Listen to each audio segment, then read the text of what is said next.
Hey, Nice to hey. see you, bro. How you doing? I'm good. I'm hot as hell in LA right now. See that fan Yeah, is spinning. Yeah. yeah, you can see it. I apologize because No, otherwise it's it, cool. it probably would be a little bit of a better aesthetic situation. But I'm you know, kind of feeling it. we have all these fires too, so we have to Yes, keep all the dude. windows closed. So yeah, I'm Definitely. maintaining and making it through. Good to see you though. Good to see you too. I'm starting to go into a little bit about how we know each other and how we met. You can probably refresh my memory better though, because it's a bit blurry for me. It's like I've known you for so long now, but the Yeah. times that we've actually collaborated have been, few, but we've just kept in really good touch over the years, huh? Oh, you there? Yep, you got me? Okay, yeah, you paused for a second. I was trying to remember too, and it has been a long time, but I think when we first met was when you performed on Morning Becomes Eclectic at the station. Yeah, right. I think that's when we first connected, and we're both good friends with the Electric Wire Hustle Boys. Yes, from New So, Zealand. Shout out. yeah. So that's I think how we first met. I don't remember what year that was. I want to say it was maybe 2010, 2011, something Wow. like that.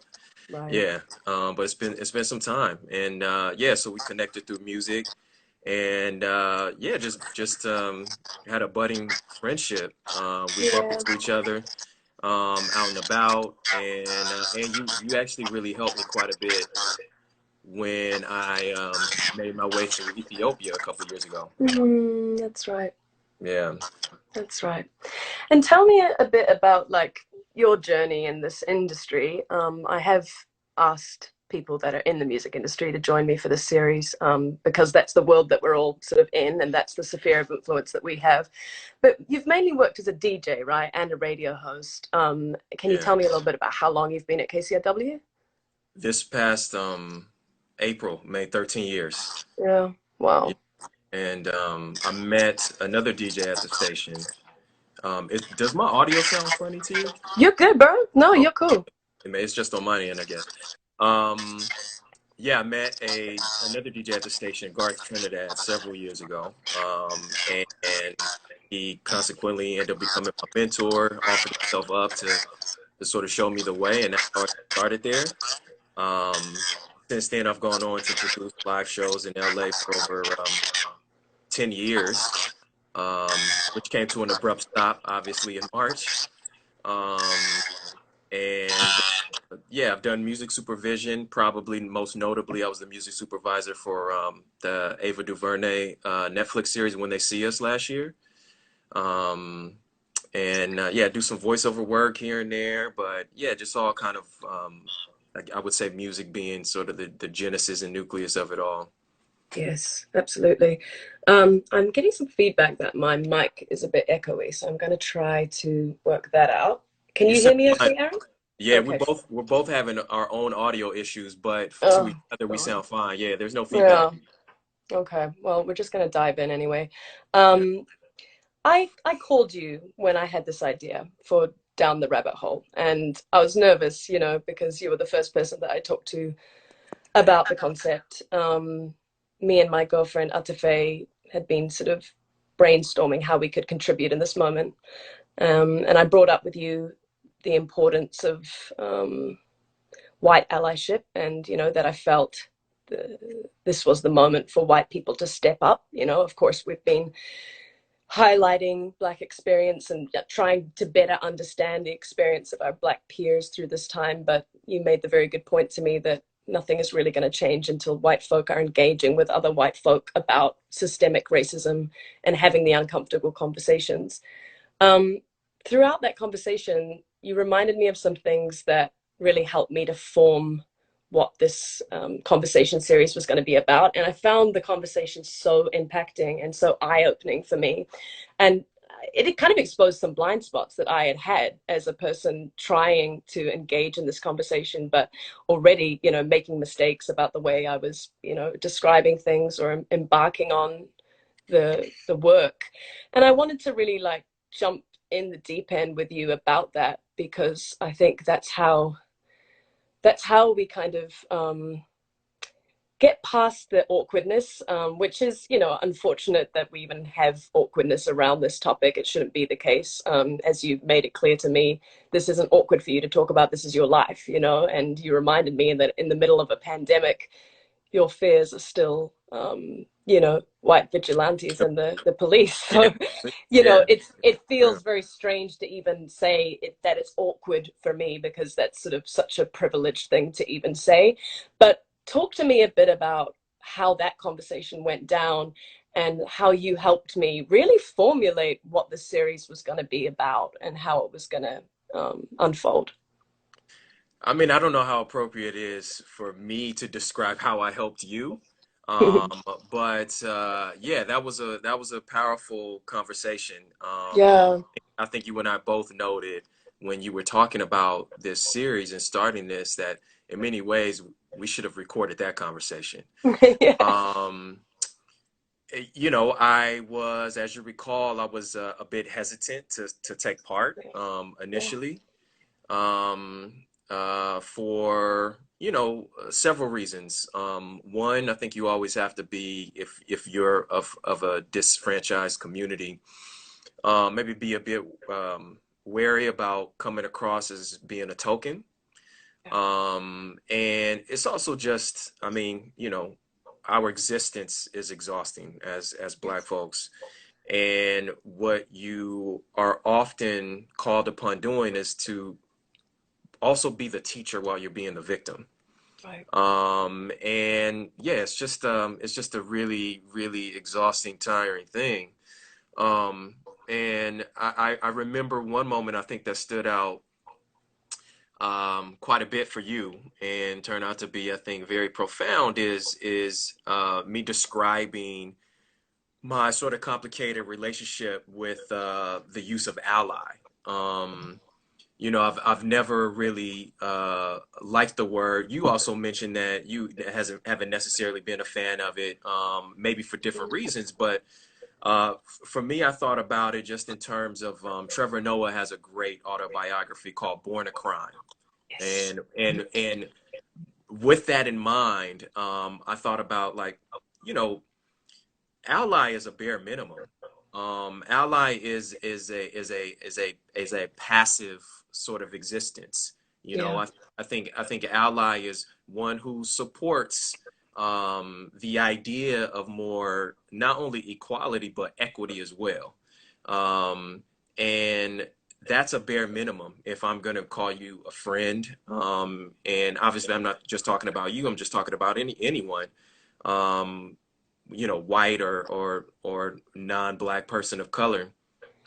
And so we've had enough allies. We need accomplices, with this idea of being born a crime. In many ways, we've seen it time and time again. We've heard it time and time again through music, through books and films, through personal stories, through news. Like, in many ways, we're criminalized the moment we cross the threshold of the womb. So if that's the case, and you understand that it's not enough to be an ally, you need to be an accomplice. Be more proactive and take action and being a part and doing the things and being the person and performing the actions that you claim that you want the world to be like and you want to see.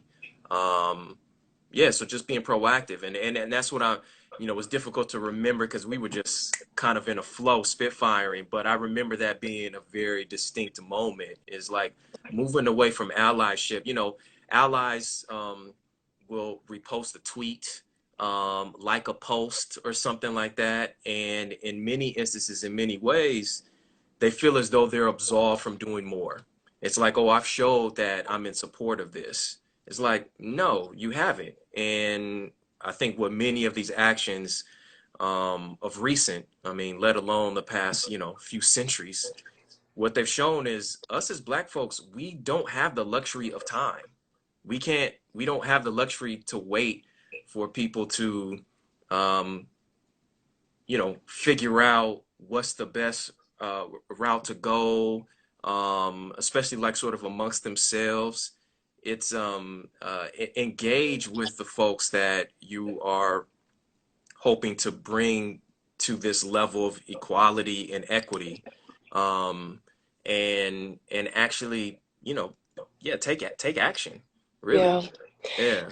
It was so powerful when you first coined that term in our conversation, accomplice, because I think what we're both getting at when we're trying to create change in our community is how encouraging people to move away from passivity, like you said, and really the importance of white folk, especially getting off of the sidelines. And to be personal for a moment, being from New Zealand and having lived here in America, I honestly think that at times I have myself kind of been like, well, I'm not from here, and it's not really my fight to kind of, and I notice that now it's such a sort of privileged position to be able to choose what causes you can dip your toe in and out of.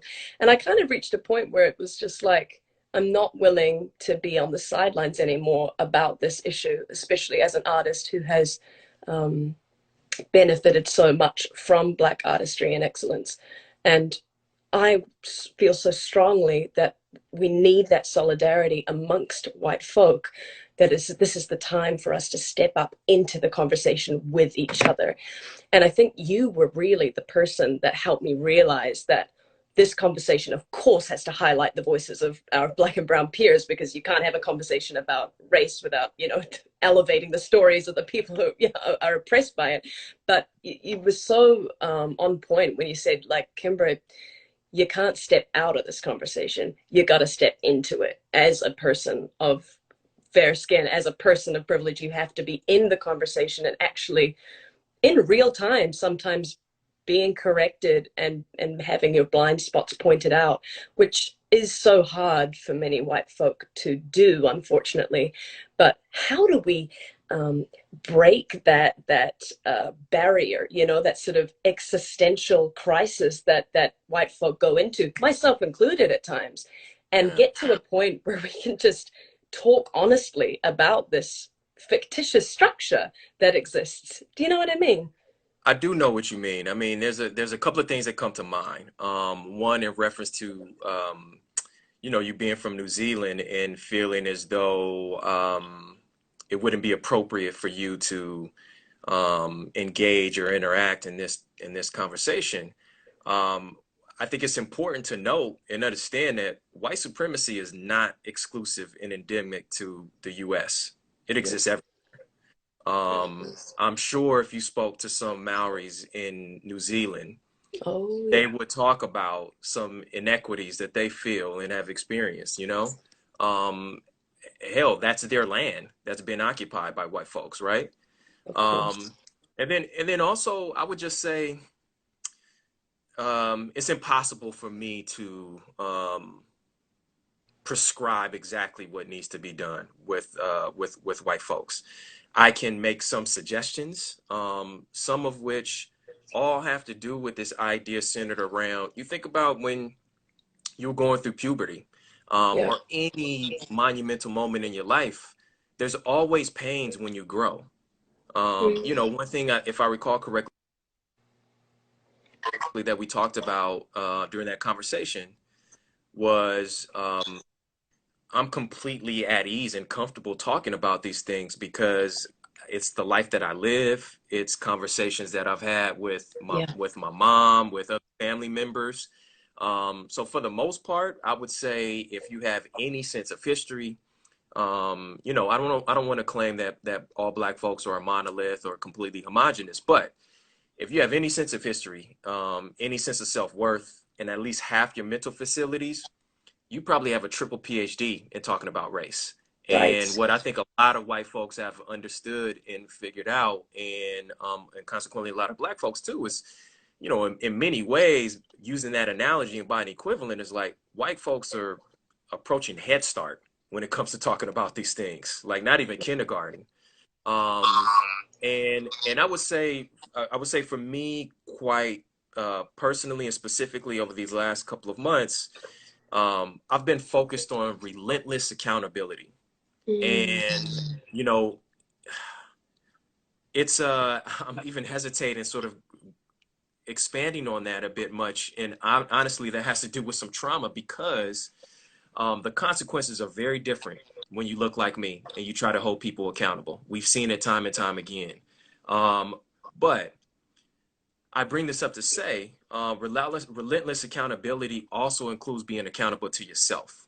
So if there was any sort of level of prescription that I could give and offer to white folks is being relentlessly accountable Well, to your peers, to the folks that you care about, to those you've been inspired by, mm, and then obviously to yourself.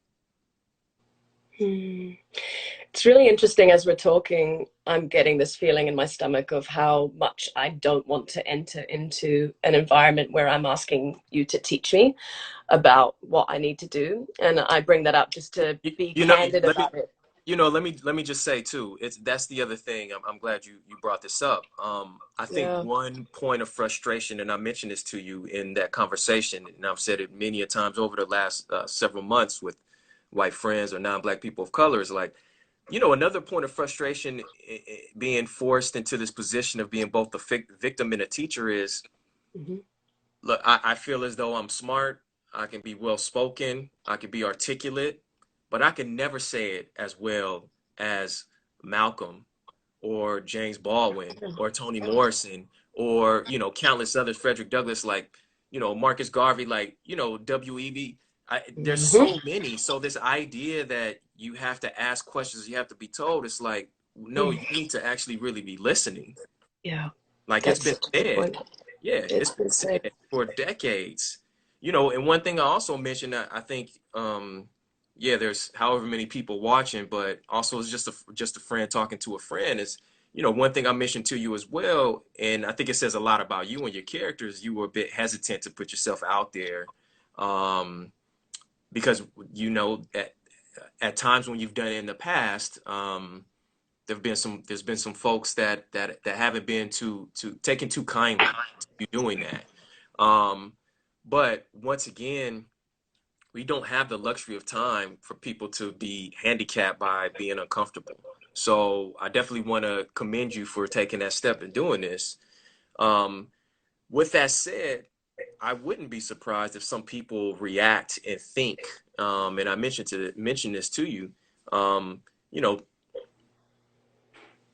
don't don't be surprised if there's some people that will think or sort of judge this and cast it away as a publicity stunt or something along those lines, or that you're disingenuous. And it has nothing to do with this idea of them thinking that you're nefarious or anything of the sorts. But we literally have been conditioned for hundreds of years after hearing quote unquote allies or people talking they wish things were different or they're going to do something, and look at where we are still That's right. after all of this time. Yes. So eh, I just get back to this point, like we don't have the luxury of time.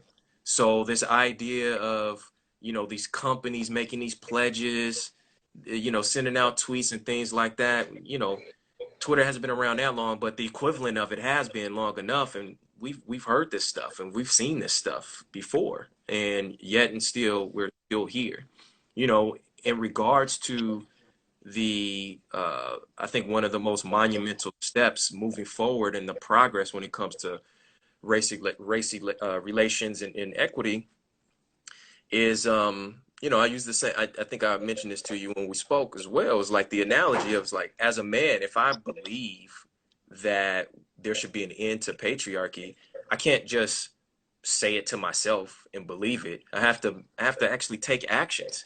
And part of those actions are when it's maybe the least convenient or least uncomfortable, or the most uncomfortable to do so. So talking amongst other men, the same way, it doesn't matter if, Well, they abolish the police or not. Likelihood most cities won't, um, or however much they defund it. It's like, until police officers hold other police officers accountable, it doesn't matter how many cameras you put on them, how many laws change.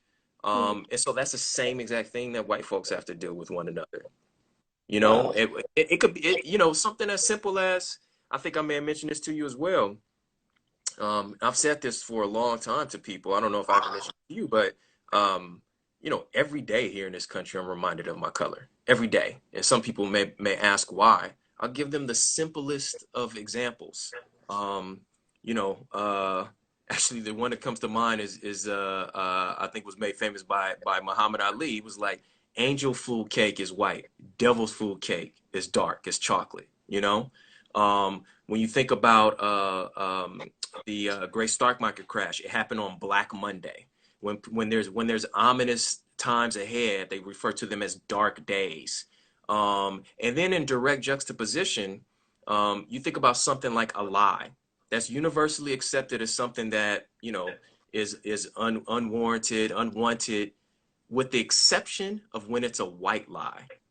You know, when I watched Disney cartoons when I was little, whenever the villain was around, they would be of darker complexion in direct contrast to the protagonist and the hero, you know? Whenever you would Mm. see them in their lair, their dungeon or whatever, literally the filter on the screen would get darker. Like it's a constant Wow. reminder of that, you know? Yes. So it could so part of the steps are as simple as when you hear somebody say, "Oh, I told them a white lie," stop them, correct them, and tell them why you're correcting them. You know, it's a part of our everyday vernacular that we're all bombarded and victimized by the way. That's amazing. Yeah, man. That really hit me when you first talked to me about the white lie thing. It's just stuff that you kind of subscribe to without even thinking about where it comes from and the conditioning and the messaging that that sends out to people.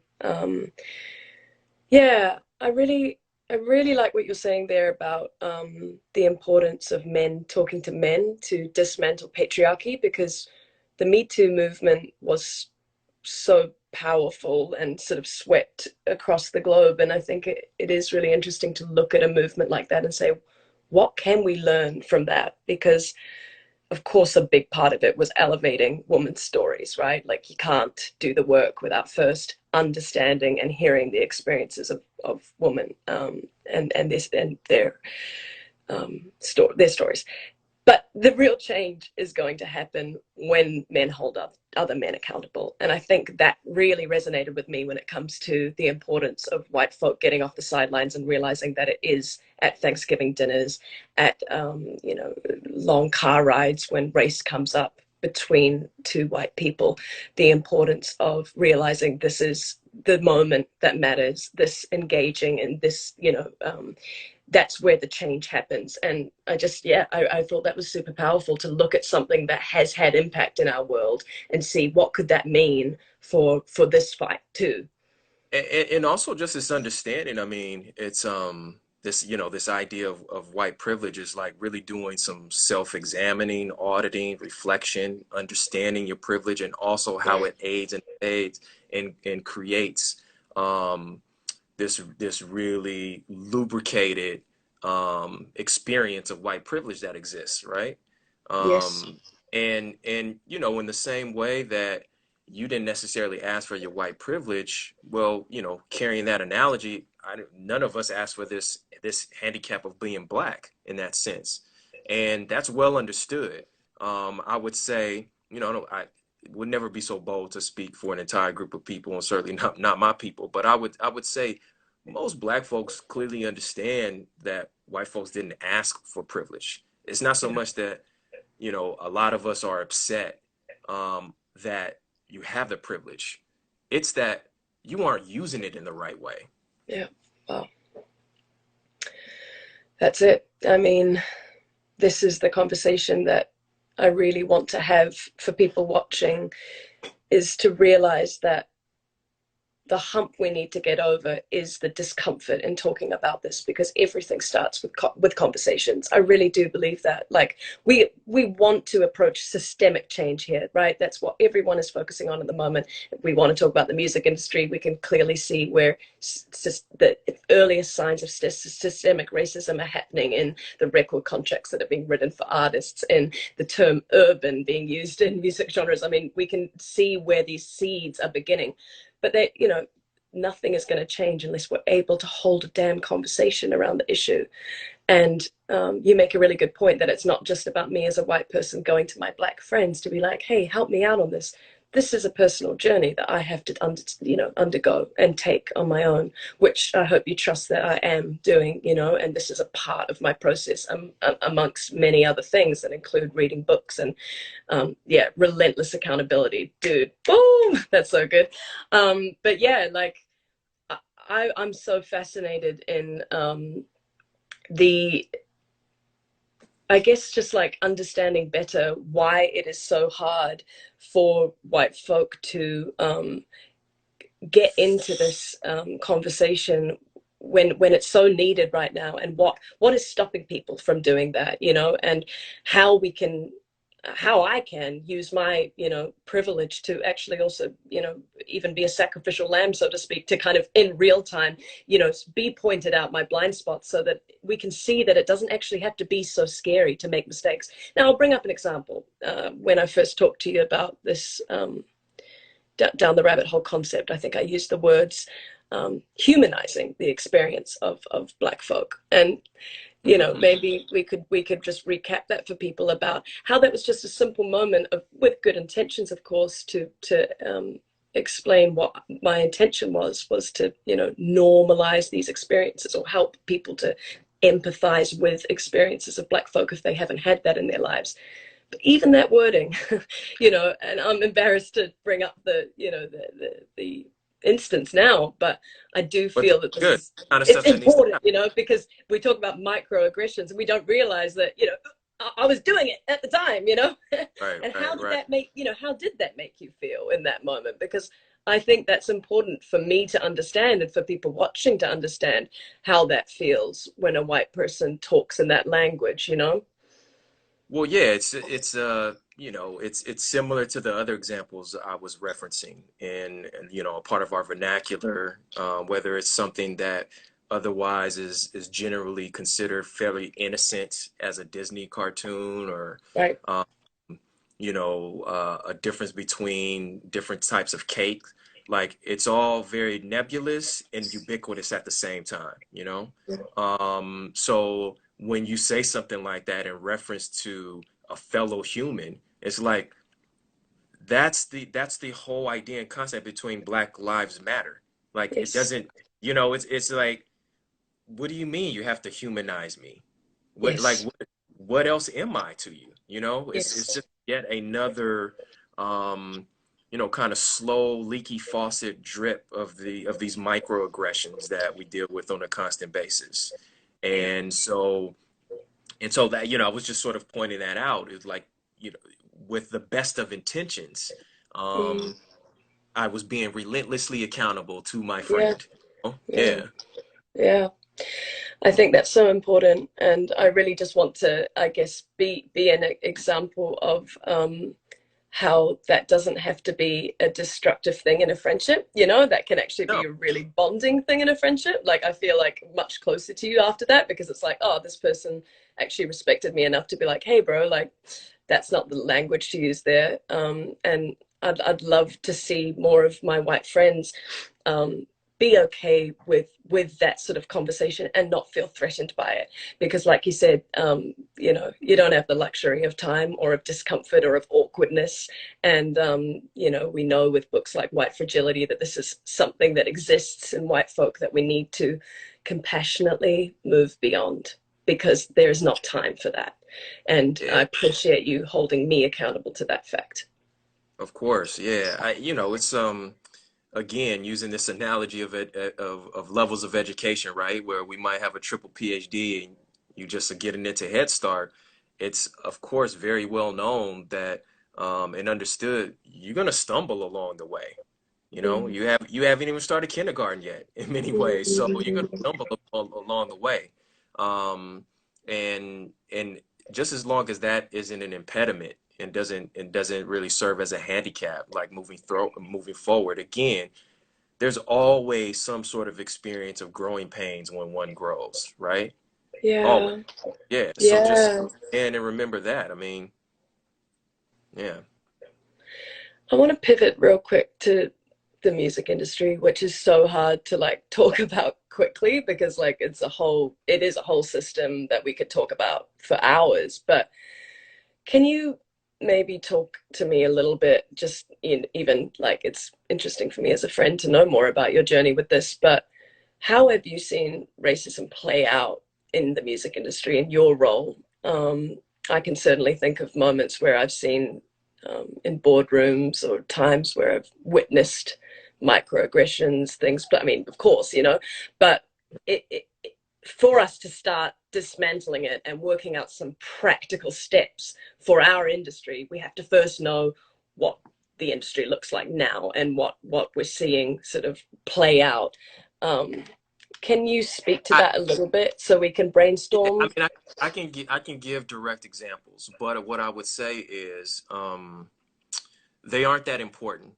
And the Yeah, reason is because in order for real change to occur, we're habitual creatures. yeah, And the reason why there's racism that exists in the industry is because there's racism that exists in the world that are yes, being, upheld and propagated by individuals and people. Those individuals and people happen to work in in music, in medicine, yeah, in education. So I don't know if I can definitely bring up specific examples, but I think it's important to understand that um, the way things change is by people actually changing their behavior, their attitudes, holding each other accountable.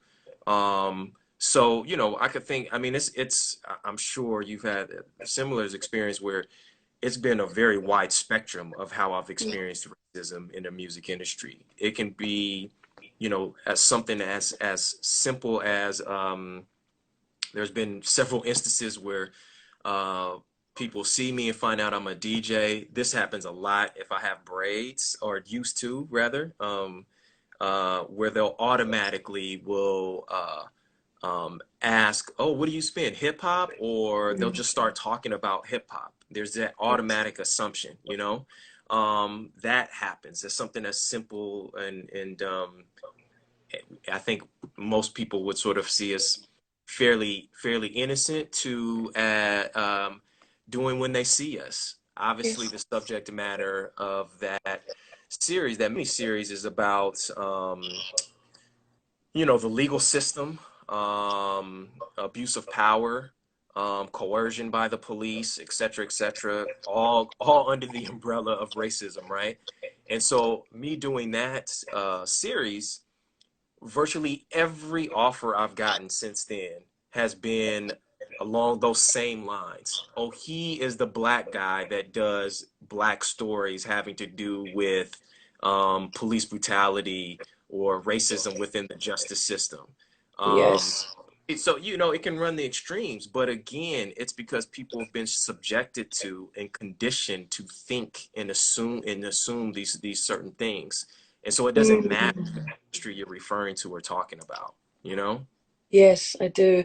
This really makes me think of another conversation I had with a guest that's going to come on in a later episode, so to speak, where she talked about the importance of nuance, and nuance being our identities and where we each of us come from and what we know about our identities, and how if we were to embrace subtlety and nuance in who we are, we would perhaps move toward or rather away from stereotyping. Because I think what you're alluding to there is how important it is that we are all able to live the full spectrum of our human experience, and that so often gets denied to people of color by those who are white, who classify themselves as the normal, and this is other. And so I classify the other as being in these genres because this is, and I even think of just how insane it is that we even,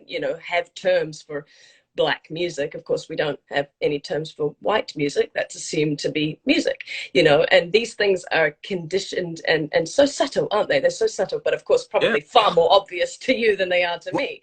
but this is what I was talking about in terms of it being both nebulous and ubiquitous all at the same time. That's sort of the evil genius behind the structure of it. Mm. What does ubiquitous mean? I'm sorry, I don't actually know what it means. Ubiquitous means basically it's like ever sort of present, like everywhere, all over. You know? Everywhere. Yeah, Okay. Yes. yeah, Yes. Whew. Damn. It's so hard, isn't it? Because to even think about where to start real change in the music industry, you have to tackle the world at large. And I think that's what you're getting at there. But with this series, I want to start sort of coming up with a sort of not a task list as such, but rather a brainstorming with all the people that I speak with about what do we wish was different in the music industry, or what conversations do we wish were taking place. I mean, I know for a start I'm happy to see more conversation taking place around genres of music, and certainly diverse employment across the music industry, because it is a form of insanity to be selling music from artists, you know, of color without any executives at the top level who are actually representative of that group. um, are there any sort of things that you think to yourself, um, if we sort of were to, if we had a magic wand, you know, and we could really um, see some real change in this industry, what would be something for you that would make a real difference? And this could be something to do with people at the in the industry level, or something that we wish to see in artists that are coming up in this yeah. industry, you know, because we talked about this briefly. They have a lot of influence, and myself included, you know, we Sure. are the ones that create the art. So perhaps Yeah, this change isn't going to happen from people at the top, but maybe it's going to happen grassroots, because we demand that things are different as artists moving forward. yeah, yeah. Well, I think it's a complex problem, right? That's been the structure has been entrenched for quite a long time, and when that tends to happen, things become calcified. So um, it's much different to change with these subtle movements. Like things literally have to break at that point. So I think from more of the quote unquote business side of things, meaning with Mm. the academy and record executives, etc., label heads, folks at Spotify or whatever, um, I think it isn't enough for things to just be diverse. There has to be equity. There has to be real equity, right? Mm. Because diversity could mean you have 10 people and you have five of them that are, let's just say, for example, that are white, and one might be Asian, one might be black, one might be a woman, one might be Jamaican, whatever. Like that's diversity. But equity is when there's two women, there's two Jamaicans, there's two Mm. I can't remember if I said women or not. But that's like real equity, where there is Mm. substantial equal power amongst every individual or position, right? With that said, and speaking of power, I've often wondered, I think I mentioned this to you last time we spoke, um, why I know it takes a lot of effort and work, no doubt. So I'm sure this has been part of the hindrance, but um, why isn't there an equivalent streaming service owned and operated by artists that serve as a co-op? Something along the lines of, um, I know, there's contractual obligations, and so you may owe another two records to Warner or something like that. But at that point, I'm pulling off, Warner. you on I'm off, boy. I'm off. It's gone. okay, bad Full example. decade. Well, bad example. But what was I gonna say? Yeah, pulling resources and having equivalent of, okay, you pay. I don't use Spotify myself. I've never used it. Right. But I think it's something like $10 a month, right? Right. It Well, is. Yeah. if all of the artists came together and created a streaming service of their own, maybe that $10 a month could be shared equally amongst how many and whomever artists were played for that particular person that's paying the $10 a month. There's ways to figure this stuff out, Hmm. and there's ways to remove the power from these gatekeepers that clearly have not had the artist's best interests at heart, you know? So Mm. I think I think again, this is through the perspective of relentless accountability. I can't remember who it was, but a long, long time ago, somebody gave me great advice. It said, you know, if you can't find the job you're looking for, then you create it. So in the same That's way, great. instead of relying on labels or other people to create this world that you want to see, take action, be an accomplice, and Yeah. do it yourself. It doesn't mean that it's going to be easy. Of course not. But is it Mm, worth it? And I think yeah. that's what you have to think about. Yeah. So I would implore artists to use the Yeah, power, you know? The same I way do. you see in Yeah. sports. Yeah, the same way you see in sports with athletes, in particular with basketball and stuff like that. It's like, yo, those are the entertainers that people are paying to see and Mm, hear and read and speak. So there's clearly a tremendous amount of social equity, which means that there's a tremendous amount of public power and influence there, in a capitalist society that also means money. well, it does feel like we're in a time where the idea of artists taking back power actually feels within reach. Daphne Brooks is going to join us in a couple of episodes to talk about, she's a music historian, so she's got so much wealth of knowledge on not Yeah, that's only the great. What history week of, is that? yeah, in a couple of weeks. A Yeah, couple she'll weeks. be Okay, on. I'll look out for that one. Yeah. And for so long, this idea of artists being able to call the shots on, what I want in my contract and who I want employed on my team is, for so long that would be so unheard of because, artists are poor and, they need the labels they are the gatekeepers because they do, set up all the opportunities. It's just the way it worked. But we are living in a world. Yeah, keep going. Well, Yeah, no, I was just gonna say. Also, I just want to add, like, you also being a woman further complicates things too, of because you don't course. want to develop a reputation of being hard to work with or a bitch, Oh, and God. a guy making some of those same demands would not develop that reputation. You know? Wow. Yeah, that's a really good point. And another area that we can learn a lot about race relations from how we, learn about the feminist movement. But yeah, like it actually feels like it's not so idealistic to think about a world now where artists can decide on the values that they have going into the industry, not just for, not just aesthetically the music they make, but the values they want about the people they want to employ on their teams, the kind of way they want to release music, the way that they want to call their music. I'm talking to Dawn Richard next week, who has Oh, been great. through so much when it comes to like trying to push forward her music as not just being Yeah. labeled as R&B. And she's making music that sounds more like Bjork than, Solange, Mhm. and a lot of the times, and Solange is a perfect artist of someone pushing outside that boundary too, so it's so, I shouldn't even compare because then I get into that same thing where I'm labeling, but it's hard because,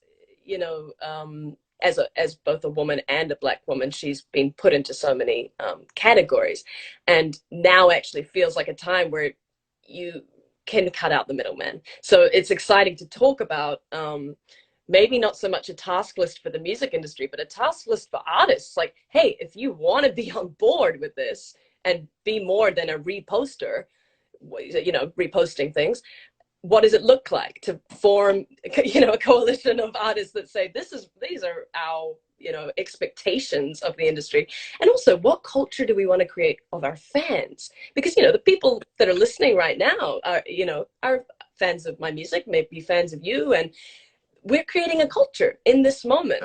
We're setting the values of this conversation, so that gets me thinking about just how much influence we have.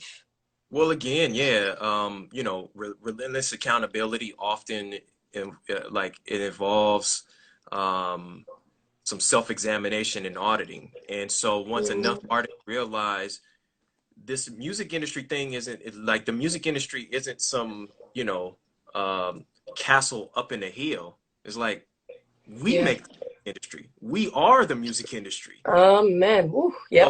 So, really, really understanding that, and a tremendous amount of onus has to go on the fans and the consumers. Yeah. Um, it's very convenient for them to pay $10 and basically get you know, a catalog that's worth over $100 million available to them, you know?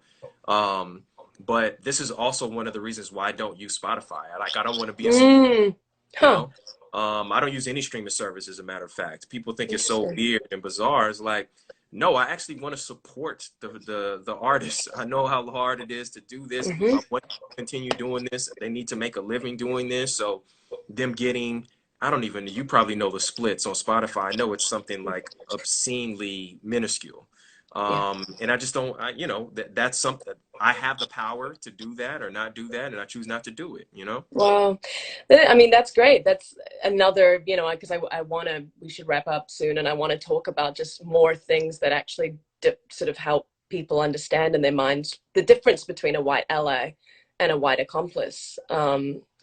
And that's a really great one, actually. It's just thinking about, like, as a person of privilege in this country, you know, assuming you have money and you spend it on music, how are you using your money, your power, your vote? That's a whole nother conversation. But you know, what are you doing with that power and that privilege? And I mean, maybe we could just talk a little bit more about what that looks like in terms of a daily practice. I mean, you said this to me in our first conversation, that this is daily work, and we talked about church, you know, we talked about, like, that we both respect the Sabbath, you know, as this time that we set aside for God or for spirituality, and like anti-racist work, you know, Yeah, is a what I was similar referring, commitment. what I was referring to is like it's a practice. Yeah, I This love isn't that. like you just read a book or you read two books or you have however many of these conversations you're gonna have or whatever the case may be, or you take a class or you know you watch a film or whatever. It's like, no, this is daily practice. The same Mm, way there isn't going to be one president or one senator or one congressman to change this. This is going to be the sort of um, not sort of, but the collective level of impatience and disdain for these long entrenched systems that we have been in, you know, for the last several months. It's going to take this level of effort and passion sustained for probably multiple generations for us to really make a legitimate sort of inroads into creating this world that we believe should exist, right? And so, yeah, it was this idea of the same way you work out or you go to yeah. church Yep. or I think a great analogy is like an alcoholic. Someone could be 13 years sober and they still say they're recovering, you know? Hmm. It's Oh, I like love that. uh, Yes. there's a lot of white folks that need to recover from white privilege, white supremacy, and really understanding that on a fundamental level. Yeah, I remember Glennon Doyle, the author, actually called it, you know, racial sobriety. Like she was Mm, sobering up to mm, her whiteness, you know, and to her privilege, and she called it a sobering, you know, sort of ridding the disillusionment. And man, you really hit me with that, like, spirit of impatience and disdain, and like that needs to be the level of mhm. commitment that we have to this. Dude, I just want to, like, thank you so much for jumping on with me and being my first guest, because these aren't easy conversations, and you can probably tell I'm nervous, and you know, it's like it's not we're I'm new to this, and I shouldn't be new to this. I'm, you know, embarrassed to say that, really, but I am so grateful that you're giving me your time and patience, and yeah, just like friendship to do this journey with me. Yeah, yeah. I mean, thank you for having me. You know, you're my girl, Kimbra. So Yeah. I know where know where your heart is, and you know, you say you're new to this, but the difference is like you're doing something about it. You know, you know you're taking the steps of being an accomplice and transitioning from this idea of being an ally. So thank you because you obviously have a big platform, and perhaps this is going to be quite influential or somebody heard a word or two or a phrase Yeah. or an example or an analogy that will be meaningful and perhaps that they'll incorporate into their life and will become a part of their daily practice. Hmm. But it's Yeah, I like want to. Yeah, I my just want my to. my my girlfriend, I remember, made a suggestion of something as simple as, you know, some of these, you know, certainly happens a lot with, I would say, white liberals that are so-called fighting the good fight or whatnot. Is like do you have Black artwork in your home? Do you have Black Ooh. authors on your bookshelf? Like, Mm-hmm. really, really normalize the Mm-hmm. fact that how you have been understood and conditioned for these group of people to be others are not others. Mm. You know, Wow. it's not as difficult as some people make it to be. And Mm. I think and I understand conceptually is this idea that like, whoa, this is a big gigantic problem. What can I do? Well, you only can influence your world and your community. And so that's where you start, and that's where you do it. Hmm. Every torrential rainstorm starts with one drop. Oof. You know, That's every great, man. That's something yeah, everyone can do right now, is yeah. just ask yourself those simple questions. But And again, understand that it's not this checklist. You know, no, it's not like, oh, I've done right. That's a I very good am point good. to make Yeah, because then we turn it into something that becomes, am exactly. I absolving myself of guilt, And it's like, Right, no, no, right. this is about a And then you get into this. transformative. Yeah. Yeah, and then you get into this problem that happens a lot where people feel like they're absolved of doing more work and that they're the exception. You know, I encountered that a lot over the last couple of months with certain conversations. It's like it was as though my some of my white friends believed that because we were friends that I only exist in this silo of our friendship. It's like, no, I'm black when we get off the phone or when I leave the party or like, Nice. anytime. I'm black all the time. Of course. Just Of just because course. we're friends doesn't mean that you're an exception to having white privilege and not really facing that, acknowledging that, and trying to do something about that, or use it in a way that benefits your black brothers and sisters.